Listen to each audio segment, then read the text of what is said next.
Brain के patients हैं, चाहे वो नफसियाती अमराज के हों, चाहे वो डेवलपमेंटल डिसऑर्डर्स हों, चाहे वो हिजान की उनको बीमारी हो, चाहे उनको निसियान की बीमारी हो, या उनके पास और मुख्तलिफ़ चीज़ों की राशे की बीमारी हो, तो इनकी हमारे पास इलाज नहीं है। वो इसलिए कि हमें ये पता नहीं है कि कुदरत ने इन सब नेटवर्क्स को, ब्रेन को कैसे एक दूसरे के साथ इन्होंने फंक्शन पे लगाया है। ब्रेन आपका बहुत ही कॉम्प्लेक्स है, आपके समझ में नहीं आता। तो इसको समझने के लिए ये ज़रूरी है कि आप ऐसी टेक्नोलॉजी डेवलप करें जिससे आप large networks of brain cells को एक साथ आप रिकॉर्ड कर सकें। हमने सोचा कि क्यों ना ऐसी टेक्नोलॉजी डेवलप करें जिसमें ब्रेन सेल्स के जो फंक्शन है उसको हम चिप में ट्रांसफ़र करके चिप को उसका डुप्लिकेट बना दें।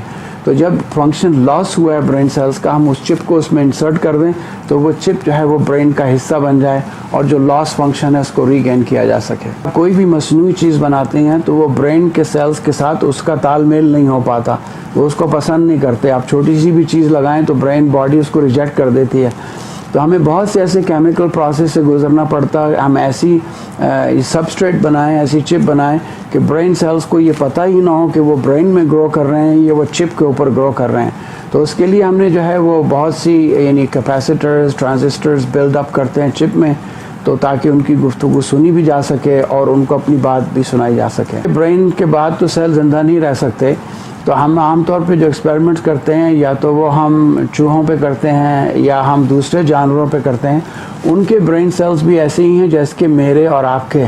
क्यूरियोसिटी की जो जरासीम है ये बड़ी जल्दी ही आपके दिमाग में डाले जाते हैं और उसके लिए एक माहौल का होना ज़रूरी है। तो मेरे नाना से मदरसे के प्रिंसिपल थे जो कायद-ए-आज़म के असातिज़ा में से भी थे, तो उन्होंने बचपन में मुझे देखा तो उन्होंने कहा कि इसके अंदर ये जरासीम हैं, इसके अंदर तहकीक के हर चीज़ में जिसको तजस्सुस रहता है कि ये क्यों है।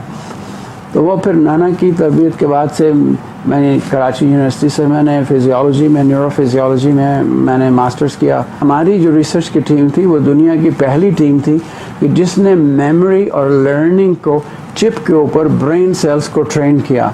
और वो मेमोरी जो थी वो हम उसको जहाँ जब चाहें जिस जगह चाहें ट्रांसफ़र कर सकते हैं। तो उसका सबसे बड़ा फ़ायदा यही होगा कि ये जो मसनूई आपने अज़ा हैं, क्योंकि ये आपके बनाए हुए हैं, चिप भी आपकी बनाई हुई है, आपने उस जगह ब्रेन में लगा दी कि जहाँ पे आपके वो ब्रेन के हिस्से जो आपके उस हाथ को पहले कंट्रोल करते थे, तो उससे फिर ऑटोमेटिकली आप बड़ी आसानी के साथ उसको कंट्रोल कर सकते हैं। दिमाग एक इतना सोफिस्टिकेटेड है कि अगर आपने ज़रा से भी किसी हिस्से को टच किया या डैमेज किया तो वो फंक्शन परमानेंटली लॉस हो जाएगा।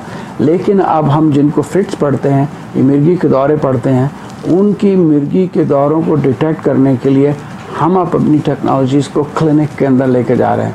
तो इंशाल्लाह भी सून इसकी क्लिनिकल ट्रायल्स भी शुरू हो जाएंगे, जिसकी वजह से जो है वो आपको यानी इन बीमारियों का जिनकी कोई दवा नहीं है, कोई इलाज नहीं है, आप उनको मैनेज कर सकेंगे।